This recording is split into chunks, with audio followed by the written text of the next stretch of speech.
In the heart of the ancient Sassanid Empire, where deserts met empires and power was forged in the fire of war, there lived a woman history has nearly forgotten. Azarnoush, the warrior queen of Persia. Born into nobility, Azarnoush was no ordinary woman. In an age where kings ruled and women were silenced, she shattered every expectation. She was not a consort, not a queen in the shadows. She was a general, a leader, a commander of 10,000 elite soldiers. Her name, meaning eternal flame, echoed through the canyons of the empire's western borders. Raised among warriors and scholars, she was trained in the art of strategy, the history of the Achaemenids, and the principles of Zoroastrian honor. It was during the reign of King Shapur I, as the Sassanid Empire faced increasing pressure from the Roman front, that Azarnoush was summoned. The Roman legions had advanced dangerously close to Armenia and the Kurdish highlands, regions vital to Persia's western defense. She was given command not because of her lineage, but because of her brilliance. Azarnoush had already proven herself in prior skirmishes, outmaneuvering enemy commanders twice her age and experience. Unlike most generals, she refused to fight from the rear. Mounted on a black war horse, adorned with crimson armor, she led charges personally. Her weapon of choice was a double-curved Persian blade, light, fast, and deadly in close combat. As her army marched toward the Roman lines, villagers gathered along the mountain paths, Kurdish elders blessing her troops, women weaving red banners, children scattering flowers. To them, she was not just a commander.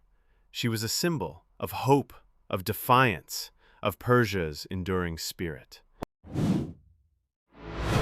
The battle that followed, known in some sources as the Siege of Artavaz near the Armenian border, was brutal. Roman archers rained fire upon the slopes.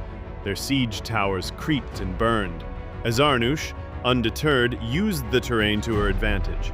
She split her forces, leading a flanking charge through the canyons. At dawn, her cavalry thundered down the ridge, catching the Romans by surprise.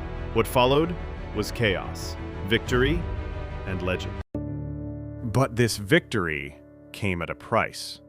Thousands perished. Azarnoush herself was wounded by a Roman spear, yet she refused to be carried off the battlefield.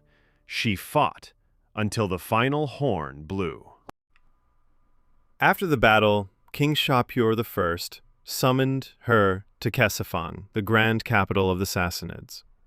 There, in front of generals, priests, and nobles, she was honored not just as a military hero, but as a savior of the western provinces.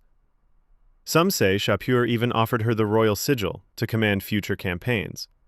Others whisper she turned it down, returning instead to the mountains she called home. Why then is Azarnoush nearly forgotten today? Was it because she was a woman in a man's history? Was her story buried under centuries of silence? Or was her legend too bright, too powerful to survive the politics of kings? Fragments of her name survive in Kurdish oral traditions. Some tribes speak of a lioness of the West who rode into battle with fire in her eyes. In forgotten manuscripts and rare Sassanid carvings, a female figure is sometimes seen standing beside Shapur, not behind him. Azarnoush was not a queen who wore a crown of gold. She wore armor, stained with dust and blood. She did not rule from a throne, but from the front lines of war. And in doing so, she carved her name, not on stone, but in the soul of a nation. As women across the world reclaim their history, the tale of Azarnoush rises once more. She was a Persian, a warrior, a flame that never died. And now, through voice and story, she returns.